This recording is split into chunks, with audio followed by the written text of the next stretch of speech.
What are you going to Vegas for? You gonna win? I'm gonna dance. Showgirls. So I've watched Showgirls. I watched the sensational edition on Blu-ray. It was very naked and nude. And here are some of my thoughts. Obviously, it's got a reputation for a reason. It is a movie that seems to have an exclamation mark on every moment of it.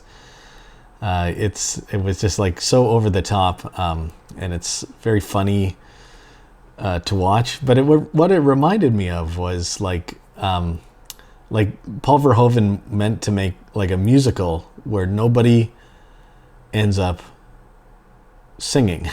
So it's got the big performances of a musical, and like a Broadway musical performance. Just it's big, but at the same time, you expect that in a musical it would break into song, and that level of heightened performance sort of is just a par for the style of the film.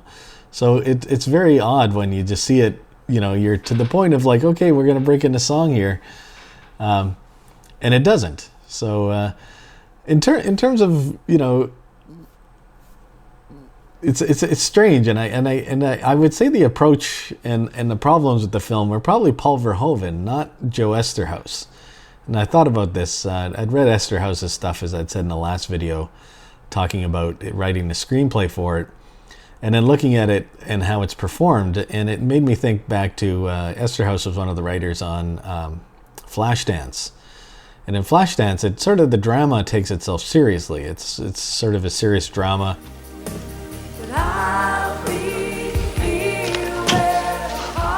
Where you been? No place. What are you doing? Getting my stuff. What are you getting your stuff for?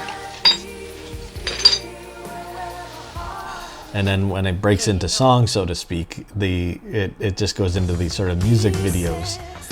But in Showgirls, it's like every moment is exclamation mark. So I did go to the internets and got a copy of the screenplay to take a peek at, because I'm pretty sure Joe Esterhaus doesn't write with exclamation marks, and if he does, very, you know, minor use of it. So I was wondering, like, does the screenplay, you know, play the same way that he is, you know, the way it's being played? And the answer, of course, is no. So, for example, let's look at the screenplay for the opening of the film. So, exterior, a freeway morning. Her name is Naomi Malone. She looks from a distance like a kid. She stands along the interstate, outlined in the shadows of the setting sun. She's got a big American tourister in front of her with a sign on it that says Vegas. The suitcase looks like it's been dropped from a plane or something. She's wearing a baseball cap, worn black leather jacket, torn jeans, and time-kissed cowboy boots. She's got her thumb out. Sign near her says Salt Lake City 10, Las Vegas 342. Cars and trucks roar by, and then beaten up hardtop Jeep pulls to a stop. We hear Garth Brooks blasting. The door swings open. She grabs a suitcase, goes for it, looks at the guy over warily.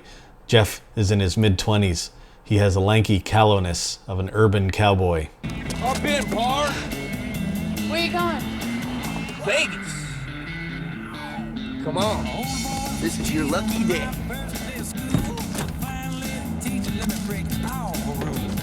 Hop in, pard. Where are you going? She says, hesitant. Jeff grins. Vegas. She looks at him warily. Come on, here's your lucky day. She hesitates, then opens the back door. She lifts the big suitcase in the back seat. A beat, a final hesitation, and she gets into the front seat. The Jeep roars onto the freeway. The Garth Brooks tape is still blaring. Jeff looks over at her, pressed against the door, and grins. You can sit a little closer if you want. And instantly she pops a switchblade open and holds it. Jeff looks at the blade, looks at her. It was a bad idea. Chill, okay? So there's our first exclamation mark. She holds the open switchblade casually. You can sit a little bit closer if you want.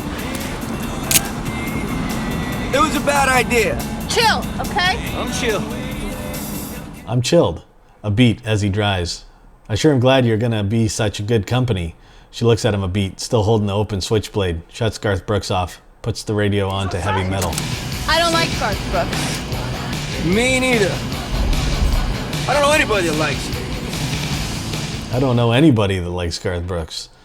They sit there saying nothing. He drives, she stares ahead, the blade in her hand. You gonna keep that thing open all the way to Vegas? She says nothing, stares ahead, takes her baseball cap off. Her hair falls down her back, looks at her. She looks beautiful. You got a name? Says nothing, stares ahead, listening to the music, lost in it. Look, I'll pull over and you can get out, okay? I've been driving all the way from Kansas. I'm tired and I ain't in the mood to get myself pig stuck for doing somebody a favor. She says nothing, stares ahead. Okay? I'll pull over. He starts to pull over. Without looking at him, she snaps the switchblade shut, keeps it in her hand. Okay? So just pull on over.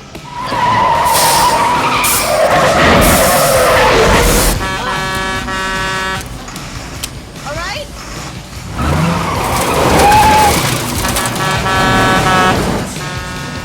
A beat as he drives. So you got a name? I'm Jeff. She says, Nomi. She pronounces it Nomi.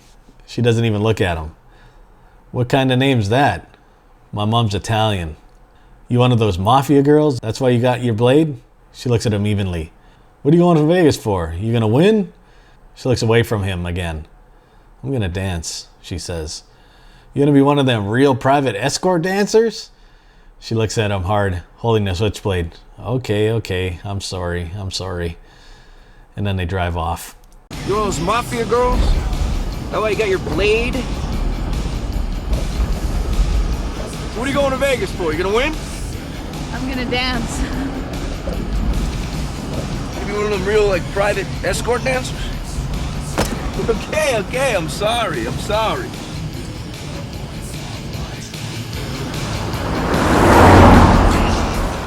So as you can see, the screenplay isn't, big. It's written quite normally as a drama would be written. The scene's fine. Girl's hitchhiking, wants to show that she's not going to be taken advantage of. A little bit of character development. We learn her name's Nomi, and we find out she's going to dance when she gets to Vegas. I think the funny thing about the film, especially off the top, is that it's the reaction shots of Nomi's character. It's how she reacts to everything. So when she says her line, it's okay, but when she's not saying a line, she's like over the top with like these overt gestures and exasperations, or just everything is just playing to the back of the room. Whereas you really want to tone it down. Like, the guy can be goofy. He's like, he even says, he's sort of like an Elvis-y thing. Vegas, you having some fun with the character, howdy partner, all that kind of stuff. Whatever, it's fine. But you could play the scene normal and it would work fine. But it's Verhoeven who, as the director, is allowing the performance to just be sort of bigger than life.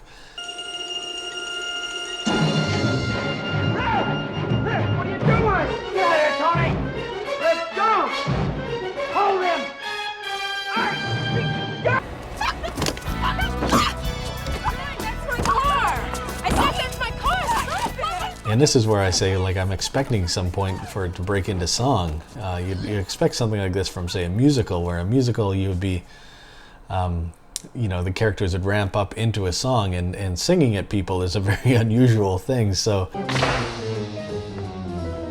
boy, crazy boy, stay loose, boy. So if the performance is large, it's what you would expect when watching a musical. You don't expect that when watching a drama. And sure, you're going to break into song in this film, but you're going to break into dance, but it's going to be natural dance sequences that are taking place on a stage or in a professional setting, not like Fame, where the whole cafeteria just breaks into dance and everyone starts singing. So it's just a weird tonality that goes on throughout the movie that really takes it into like an area of like hyper realized, and maybe that's why some people have looked at it again to say, well, maybe this wasn't as bad as we thought. I personally think, it is way over the top, and it's hard to watch for that because it's hard to identify with the characters, right? It's hard for you as the audience member then to identify with anyone in the film, which is one of the great strengths of film, is empathy, and how do we empathize with her or her friends when everything is so big. I don't know what all this stuff is. I'll order for you. Don't they have brown rice and vegetables? Do you like brown rice and vegetables? Yeah, You do. sort of. So even in this scene, you can see that it's really not Esterhaus's fault. The scene is fine. The scene is basically Nomi is going out for lunch with the star of the show. She feels like she's, a fish out of water with these, fancy people in a fancy restaurant. She doesn't know how to order. She calls Versace Versace or something like that. So she's totally out of her league. And then she suggests, well, why don't we order, the rice or whatever. And then the woman's like, really? Because she knows that she likes hamburgers. And she knows that she likes hamburgers. That's the thing. The star of the show isn't that different from Nomi. She comes from the same background. So when the conversation turns weird into eating dog food, well, it's because they both come from poverty. They both know what it's like to starve. So there's a power play here. And, the character played by Gina Gershon's an interesting character. She's become the top dog. She's the leader of the pack, and she's the alpha, and she wants to maintain her alpha status. And here we have a young person who's coming in that might want to take over the pack, or they want her to take over the pack. So she's fighting for her survival. I've had dog food. You have? Long time ago. Doggy chow. Oh, I used to love doggy chow. I used to love doggy chow too. You would say Esterhaus is doing a bad job here. The script is fine. It's just being played like big again. Like the gestures are too big, and that's the fault of the director. This is the fault of the director because the director can call for another take. The director is the one who says print it. In the old, when you were shooting on film, print means that's the take, and you can do as many takes as you want. Especially in a scene like that, it's only costing time. So if it was Stanley Kubrick or David Fincher, let's do 60 more of those, okay? So it's up to the director to mold the performance and to know when the performance is too much or when you're giving too much. Which I think this whole movie's about that. It's just they're giving too much, and that's Verhoeven's call. It doesn't mean that you're a bad actress. Or a bad actor, and you can see that in, say, the Star Wars prequels where people would, say Natalie Portman was wooden or something. Well, that's the writer-director. That would be on George Lucas. That would be his call as both the writer and then the director. And I think the scene as written is all right. But then you get to the dog food and everyone goes, what? Because it's being played in a certain way. We're exactly alike.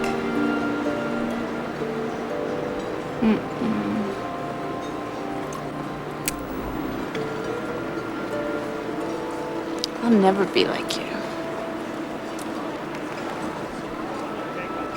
The other thing I found strange about the movie is that even though it takes place in Vegas and it's sort of like these big stage scenes, on the stages in Vegas, it's supposed to feel big, but for some reason it feels small to me, and I can't quite identify why. Even on the bigger, set pieces, it just never seems to be like as big a film as it should be. With all the backstage antics and all that, it feels small, and maybe that's intentional. I'm not sure, but with all the confusion that goes on in this movie, I could see why the critics weren't in love with it, obviously, and why people like Plan 9 from Outer Space or The Room or Showgirls, like there's a quality to it that is so over the top that you're like, okay, it's like I have to enjoy this for what it is.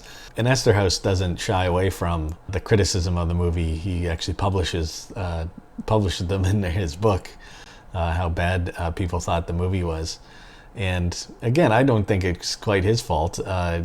It's the tonality of the film that is so over the top and strange to the audience. But here are some of the excerpts that he put on his in his book Hollywood Animal. Esterhaus is the highest paid screenwriter in Hollywood history. What seems to turn Esterhaus on are women with knives. A switchblade appears in the first 60 seconds. Lesbianism, sex for cash, and violence. His insights into human nature come from Pulp Fiction, and a fear of women palpitates in his best work. They'll kill you, but if we're lucky, they'll have sex with you first, and maybe put on a lesbian show, says Roger Ebert. Showgirls manages to make nudity exquisitely boring, which is sort of, it's a good point. I found that, that watching the movie with so much nudity, you're totally desensitized to it after a while. Totally, absolutely desensitized, which maybe is the point. Maybe that's Verhoeven's point too, is to say, like once you take the veneer off of these things, it is just people walking around without clothes on. It's like, it's not the sexy thing that you think it is. Showgirls author Joe Esterhaus is the highest paid screenwriter in Hollywood, which is only appropriate since he knows most cliches. And this is actually, remember, this is Esterhaus publishing these in his book, An Abominable Movie. And the last one is screenwriter Esterhaus is colossally inept, says the Pantograph. So Esterhaus acknowledges the criticism of the film, although he does feel it's unfair towards him. And I agree with him. Reading the script, it feels like it's written normally, but it's played different than it's written. And that's on Verhoeven, of course. And the casting of the film is also out of his hands. So whatever happened with this movie happened. I don't think they intended to make a bad movie, but it is what it is. And there it is. I watched it, so you didn't have to. So we'll see you next time.